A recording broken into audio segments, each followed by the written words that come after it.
agradeço ao pessoal do Data Center Dynamics pela oportunidade de estar aqui novamente compartilhando a experiência. Por favor.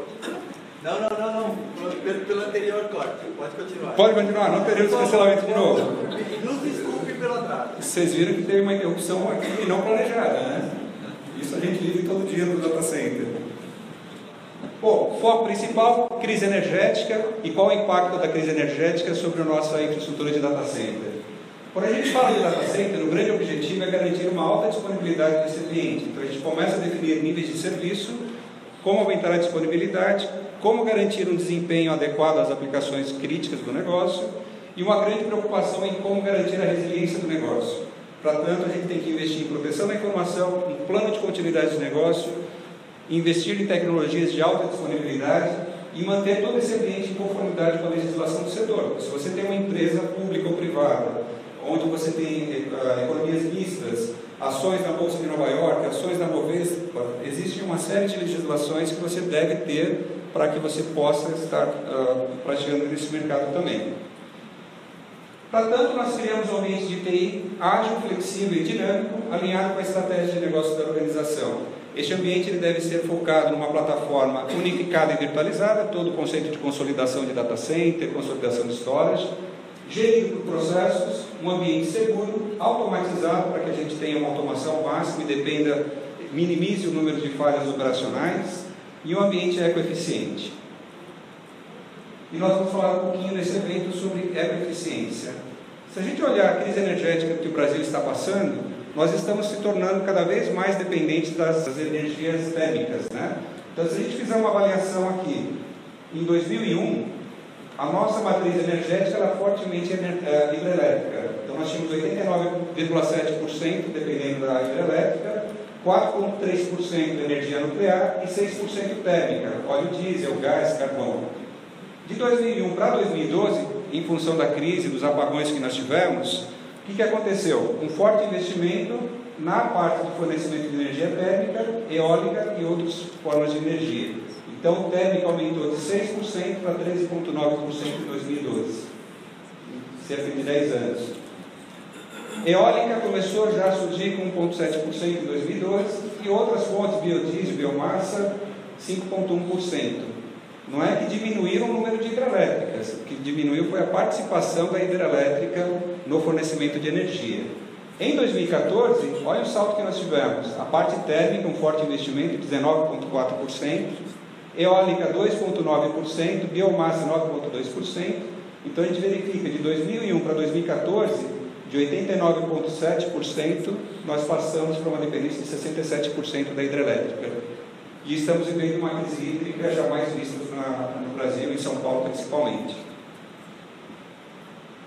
Qual o grande problema disso também, né? Tem a questão de custo. Se eu for verificar o custo em reais, de acordo com a tecnologia de geração de energia, uma hidrelétrica para prover 1 megawatt-hora é em torno de R$116, são dados de uma pesquisa energética de agências europeias do meio ambiente. R$116 a hidrelétrica, 137 eólica, 155 a térmica, gás natural, térmica carvão 171, nuclear 177 e térmica óleo diesel 193. Indústria de data center com quais nós trabalhamos? Basicamente hidrelétrica 116 e no outro extremo 193, que é onde eu tenho maior autonomia. Eu poderia ter uma parte de geradores a gás, mas há uma forte dependência com relação à pressão do gás, aumenta, diminui. Então, por precaução, nós trabalhamos basicamente com hidrelétrica e a parte diesel. E qual que é o grande problema disso? O impacto ambiental, a poluição, gás carbônico responsável pelo efeito estufa, dióxido de enxofre, provoca uma série de doenças respiratórias, e surge uma forte preocupação com a sustentabilidade e o meio ambiente, com novas formas de geração de energia, fazendas eólicas, inclusive em alto mar. Então a gente percebe o quanto isso está sendo levado a sério para prover novas fontes de energia.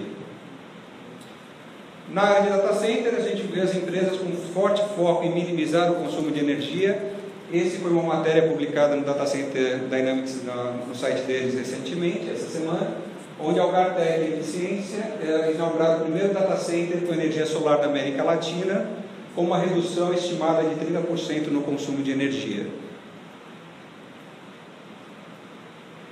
E, segundo Gartner, em 2016, 60% dos novos data centers serão 40% menores e suportarão 300% mais carga de trabalho.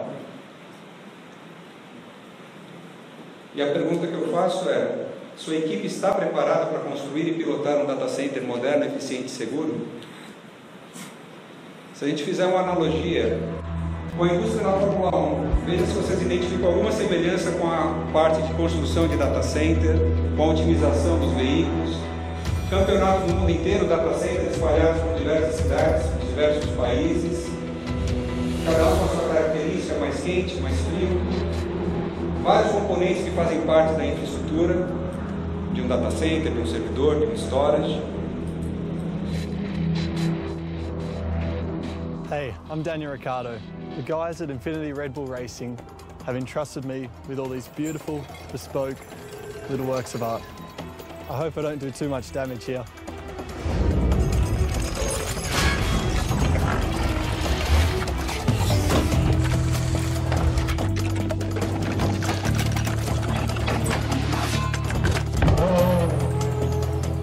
Feels good.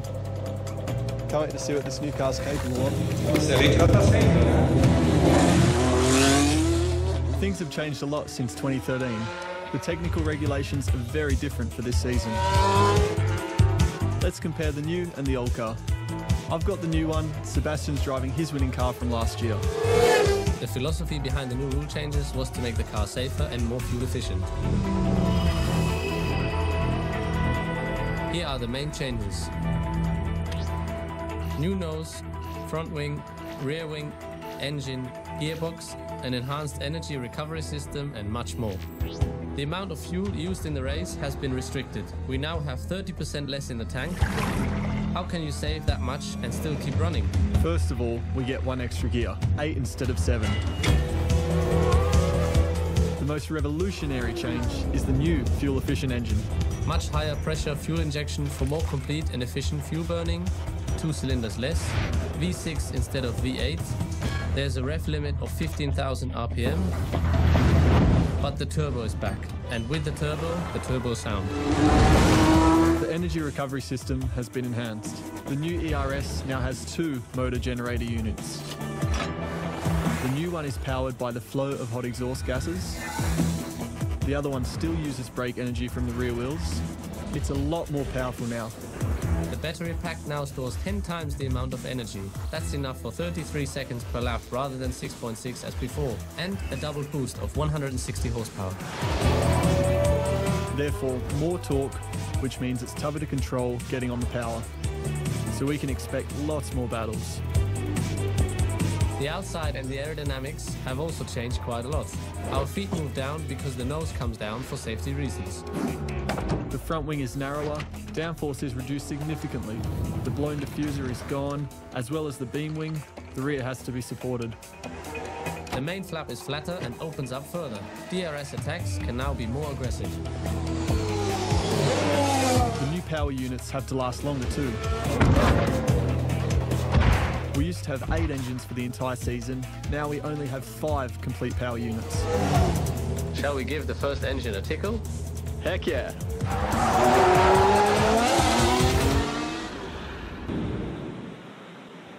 Notaram alguma semelhança ao que tem acontecido com a indústria de data center? Cada vez melhor o desempenho, a performance, tanto a nível de equipamentos, servidores, storage, processadores, o desempenho, a forma de climatização.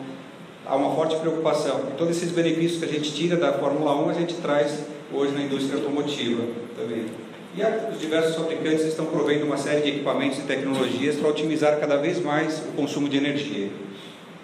Não sei se vocês já viram um Fórmula 1 por dentro, aqui está sem áudio mesmo nessa parte do vídeo, mas só ilustrando, parece toda uma complexidade, uma série de engenheiros, mas você olha, parece um carrinho de brinquedo, com quase nada, extremamente compacto. Como que ele consegue atingir uma velocidade tão grande com consumo eficiente de combustível também? Você vai ver os principais componentes, a parte de freio, acelerador, essa parte de aerodinâmica, proteção para o motorista. E onde que fica o piloto? Olha só como que o piloto fica dentro do Fórmula 1. Extremamente apertado, quase não cabe o pezinho dele ali para ter o acelerador. E é isso que a gente tem feito, consolidar cada vez mais a infraestrutura, cada vez mais o data center para ficar cada vez mais compacto e ter o melhor desempenho possível. Mas não é só tecnologia, né? Vamos voltar alguns anos atrás, na década de 50, como que era o pit stop, a troca de pneu durante uma corrida? Olha só, ele trocando o pneu, martelinho ali para tirar a roda, o outro colocando gasolina ali atrás. Eu vejo essa cena dele martelando ali, muitas vezes quando a gente tem um incidente, é só uma pessoa ali tentando resolver o problema, um monte de gente do lado olhando, mas aí, o que aconteceu? Quanto tempo vai demorar para voltar ao ambiente? E o cara sozinho, trocando pneu lá na ponta, né? Um copinho de água para o motorista, para o piloto. Vamos lá do outro lado, já troquei o primeiro pneu. Vamos trocar o segundo pneu e o tempo passando. E o sistema fora do ar. E as aplicações correndo. A perda financeira é gigante. Cada segundo fora do ar, dependendo do ramo de atividade, centenas de vendas fora perdidas, né? Terminou de trocar o pneu ali atrás, vai lá e cumprimenta. Olha, parabéns, segue em frente, sucesso. Volta para a corrida. Voltou ao data center. Como que é hoje em dia?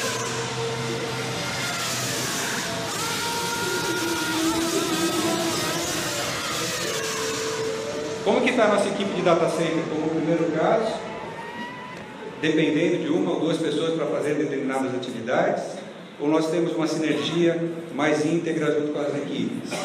Qual que é o recorde da troca? Vocês conseguiram mapear? Tudo isso em menos de 2 segundos. Cada vez demora menos. Chegou a fazer teste com 1,5 segundos em laboratório. Mas na corrida, em função dos efeitos, da dinâmica, daquela forte energia da tensão da corrida, o que eles conseguiram chegar foi 1,923 segundos. Tá bom? Quanto tempo leva para recuperar um ambiente de data center? Quem são as pessoas ali disponíveis? Estão ali presentes na hora de trocar um simples pneu? E que importa toda aquela tecnologia investida na Fórmula 1 se de repente acontecem cenas como essa? Troquei o pneu, mas... Ou de repente uma falha operacional, um incêndio, mas todos ali preparados para apagar o fogo, vocês viram? Esse aí saiu correndo, foi embora. Mas olha o incêndio assim que acontece. Nós precisamos dessa dinâmica também na indústria do data center. Não dá para a gente conviver dessa forma. Então, se a gente for avaliar as causas de downtime que nós temos hoje em dia, segundo o Gartner, hardware, segurança, energia, desastre, 20%. Você tem uma altíssima disponibilidade, ambiente clusterizado, cloud computing, replicado de um data center para o outro. Isso te garante uma altíssima disponibilidade. Assim como na Fórmula 1, investiram milhões em cada automóvel daquele. Mas as falhas, 40% falha operacional, infraestrutura, e 40% falha de aplicação, código mal escrito, não testado, não homologado. Nós chegamos à conclusão que 80% das paradas são dependentes de fatores humanos, que não foram planejados de forma adequada. Como reduzir o número de incidentes? Com muito treino, governança, capacitação, sinergia. Aqui é aquele pit stop de 2 segundos, em câmera lenta, porque senão a gente não conseguiria ver cada detalhe. Da mesma forma, a gente tem que aplicar esses conceitos no nosso setor, no nosso ambiente. Todo mundo preparado para receber o veículo, preparado para o incidente.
essa energia no dia a dia, se não estiverem preparados para um incidente, se não tem teste de disaster recovery, se você não testa o backup que foi realizado, você vai experimentar na hora da necessidade do incidente recuperar a base de dados? A maior parte dos incidentes são humanos e nós precisamos tratar isso. Bom, o foco do Data Center Dynamics sempre transmitir novos conhecimentos, novos aprendizados para a gente. Além dos eventos que são muito rápidos, existem treinamentos especializados, treinamentos em refrigeração, energia, arquitetura de data center, operação, gerenciamento. Existem vários módulos, desde o desenho do data center, escolha do melhor local, qual tecnologia será adotada. É mais vantajoso eu ter o data center próprio ou contratar no mercado. Existe uma série de ensinamentos, uma série de informações que a gente pode pegar nesses treinamentos. Um profissional especializado em energia do data center, toda a parte de gestão de energia energética, operações, gerenciamento de custos de energia, e agora também outros cursos estão surgindo, focados em arquitetura e armazenamento de dados e gestão, arquitetura e processamento e eficiência energética, não apenas focado na indústria de data center, na infraestrutura de facilities, mas também nos equipamentos que compõem esse ambiente. Nesses eventos, como numa palestra dessa de 30 minutos, não dá para abordar todas essas questões, né? Mas estaremos abordando algumas que serão vistas, por exemplo, nesses treinamentos. Qual o maior vilão no consumo de energia do data center? Climatização, refrigerar os equipamentos. Quase 50% da energia é gasta na refrigeração dos equipamentos. Então a gente consegue ver novas técnicas para estarem otimizando o fluxo de energia. Esse aqui é um desenho de como funciona a energia, corredor quente, corredor frio. Toda a energia saindo do piso elevado, se dissipando pelo ambiente do data center, e com isso a gente tem uma perda térmica muito grande. Você vê uma série de espaços entre os equipamentos, mistura o ar quente com o ar frio. Então, pequenas iniciativas que são feitas no data center, a gente já consegue otimizar o fluxo de refrigeração do data center. Só de fechar o espaço entre uma máquina e outra, você vai no data center, tem um monte de máquinas vazias, espaço entre uma máquina e outra. Você já ganha uma eficiência de energética na climatização. Fechando a parte superior, tem um novo ganho. Coisa simples, você coloca uma placa de policarbonato, você consegue fechar aquela parte superior. Colocando portas aqui na frente também, você consegue otimizar o teu data center e ter um excelente aproveitamento térmico. Com isso você reduz o consumo de energia. Aí o que acontece? Você como CIO, como executivo, cria um excelente data center, cria essa infraestrutura toda, corredor quente, corredor frio. E a pergunta que eu faço é, o que tem debaixo do piso elevado? I think the working conditions of the new intern are entirely O ar passa inappropriate. por baixo do piso? Hello. Tem lá embaixo. Em alguns lugares, cabeamento estruturado, organizado, eficiente. Em outros lugares, não há nada, porque o cabeamento está em cima. Então é muito mais fácil de você ver e não esconder a sujeira embaixo do tapete, digamos assim. Então você tem várias técnicas para manter o cabeamento estruturado superior. Isso é adotado nos grandes data centers, Google possui essa mesma estrutura, uma série de outros nessa mesma estrutura também. E você tem um excelente aproveitamento de fluxo de ar, porque não tem nada impedindo a passagem do ar. Ele flui do ambiente baixo do piso até chegar ao ponto de sair. Mas há casos de CPDs muito antigos, data centers antigos, não dá nem para chamar isso de data center, né? Em que há mais mistérios debaixo do piso do que possamos imaginar.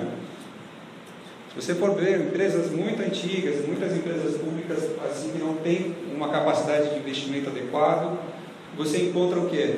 Uma série de cabos lá embaixo do piso. Como é que o ar condicionado consegue passar por baixo daqui?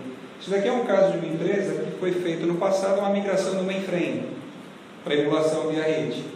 Antigamente você tinha os diversos terminais, cada terminal tinha um cabo que chegava do data center, cabos fininhos, né? Terminou o terminal, tudo emulando pela rede via TCP/IP, e os cabos lá parados embaixo do piso, e com problema de climatização. Isso que depende de investimento para resolver uma questão dessa? Isso é uma questão operacional, tem coisas que você pode e deve fazer no seu data center com frequência. Revisar o que tem embaixo do teu piso, Aliás, eu recomendo, se faz tempo que vocês não abrem o piso elevado na sua empresa, ou se vocês têm uma área que são responsáveis, entra no data center e pede para o gestor de operação levantar o piso elevado e dar uma olhadinha no que tem lá embaixo. Isso aqui são toneladas de cabo que foram retiradas daquela empresa. Outro grande vilão no consumo de energia, quem é? A parte de armazenamento. Você tem uma série de componentes físicos, mecânicos, né? Com diversos dados, a explosão de dados não para de crescer e com isso o armazenamento e o consumo de energia se torna cada vez maior. Então a gente tem que buscar storages mais performáticos, com uma série de tecnologias que a gente está trabalhando, tecnologias de compressão de dados, deduplicação, tanto para uso no ambiente produtivo quanto backup, provisionamento dinâmico para não deixar uma área pré-alocada sem uso. Eu preciso de 50 teras para essa base de dados, 200 gigas. Eu libero essa área, só que ele está usando menos de 5% dessa capacidade. Só que o disco está lá rodando, consumindo energia, consumindo espaço, sem uso. Então tem tecnologias que fazem isso. Tierização de storage também, ele faz a movimentação dinâmica, ele reconhece o tipo de informação. Se é um dado que é muito acessado, ele coloca num disco mais performático. Se não acessa um e-mail que já foi lido, qual a validade de um e-mail? Alguns minutos. Você não leu o e-mail de ontem, esquece. E o da semana passada, você não consegue ler nem os e-mails do dia a dia? Você vai conseguir ler o e-mail de uma semana atrás, de um mês atrás? Ele tem que, de acordo com a tecnologia, realocar esse tipo de informação. Como que eu decido uma tecnologia de storage? Nós falamos foi falado na palestra passada sobre termos de referência, a parte de padronização. Que fatores devemos levar em conta na aquisição de um storage? Então a gente tem que verificar qual que é o consumo, quantos watts por terabyte eu vou consumir. Qual o custo de aquisição? Quanto custa cada gigabyte? Como que eu consigo reduzir o peso desses equipamentos? Como eu aumentar o tempo de vida, o MTBF? Quantos terabytes por metro quadrado eu consigo armazenar? Qual a capacidade de climatização? Quantos BTUs por terabyte eu vou consumir? E aí a gente compara um disco físico tradicional, mecânico, com um disco SSD. É fácil a gente falar que eu quero um SSD. Como que a gente justifica que eu quero um SSD para a alta administração que toma decisão? Ou para um gestor de data center? Então vamos com um comparativo. Eficiência energética. Um disco mecânico, ele consegue armazenar 11,4 GB por watt de energia. Um disco SSD, 570 GB por watt de energia. Como ele consome menos energia, eu consigo ter mais discos. Temos inclusive placas de memória SSD, storage com placas de memória, que permite fazer essa otimização. 43 I/O por segundo, por watt, versus 42.850 por watt. Densidade física, 4.2 I/O por segundo por polegada cúbica, 1.250 I/O por segundo por polegada cúbica. 1 GB por polegada cúbica, 16 GB por polegada cúbica. Ou seja, 16 vezes menor do que eu teria com disco mecânico. Só que não é só vantagem, né? Um custa 10 centes de dólar por gigabyte e o outro 2 dólares por gigabyte. Só que você tem que fazer uma conta e verificar qual é o mais adequado para cada necessidade. Existem diversas tecnologias e o mais comum hoje em dia é você utilizar um disco híbrido. Ele é tanto mecânico quanto com SSD. E existem modelos de storages com placas SSD que reduziu drasticamente o custo desse tipo de tecnologia de armazenamento. Outra questão é o desempenho desses discos. Aqui tem um quadro, acho que não dá para ler aqui no fundo, mas eu tinha os dados com discos SAS, aqui embaixo, e aqui com SSD. Eu vou subindo e mesclando disco SAS com disco SSD e verifico o benchmark no tempo de resposta. Um disco SAS de dados e um SAS para log, 60 transações por segundo. Um disco SSD e um SSD para log, 439 transações por segundo. Meu ambiente está lento, meu sistema está lento. Muitas vezes é gargalo de I/O no storage. Se eu trabalhar com um disco SSD para dados e SAS para log, 436 transações por segundo. Se eu começo a montar vários discos em conjunto, 6 discos SAS e 2 SSD para log, 225 transações por segundo. E se eu trabalhar aqui em cima com 6 SSD para dados e 2 SSD para log, 810 transações por segundo. O nível de rede group faz uma grande diferença. Se eu estou trabalhando com rede 5 ou rede 0+1, rede 10. 23% de ganho. Quando um chega a 656 transações por segundo, o outro 810 transações por segundo.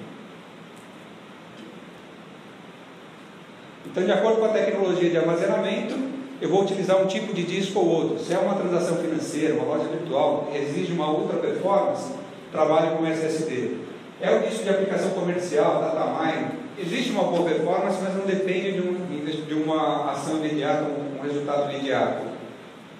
Correio eletrônico, documentos, planilha, servidor de arquivo, isso SAT estão mais que adequado para esse tipo de armazenamento. E backup em fibra, backup em disco também seria outra tecnologia. Então, de acordo com o tipo de tecnologia, e utilizando o conceito de tierização de storage, ele automaticamente consegue realocar esse tipo de informação se for feito um planejamento adequado da infraestrutura de armazenamento. Outro ponto importante é ter um ambiente gerido por processos. Não dá para a gente ficar brincando de tentativa e erro no ambiente de data center. O ambiente de data center é um ambiente extremamente crítico que deve ser levado a sério. Então, todos os controles de DI, de gerência de mudanças, tanto para vocês quanto para os clientes, é importantíssimo. Então, a sua equipe deve estar preparada para construir e pilotar um data center moderno, eficiente e seguro, independente de qual seja o ramo de negócio, a gente consegue aproveitar esses conceitos. Isso aqui é um lava rápido, na apresentação, para deixar guardado esse conceito na cabeça de vocês. Imagina você chegar no posto de gasolina para lavar o seu carro e ser surpreendido por uma turma dessa.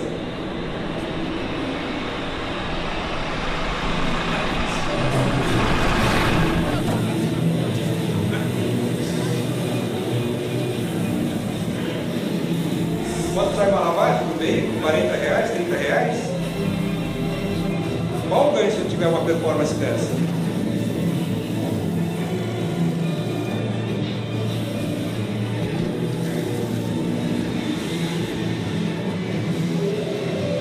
Tudo coordenado, cada um sabe o que ele tem que fazer, quem limpa para frente, quem limpa para trás.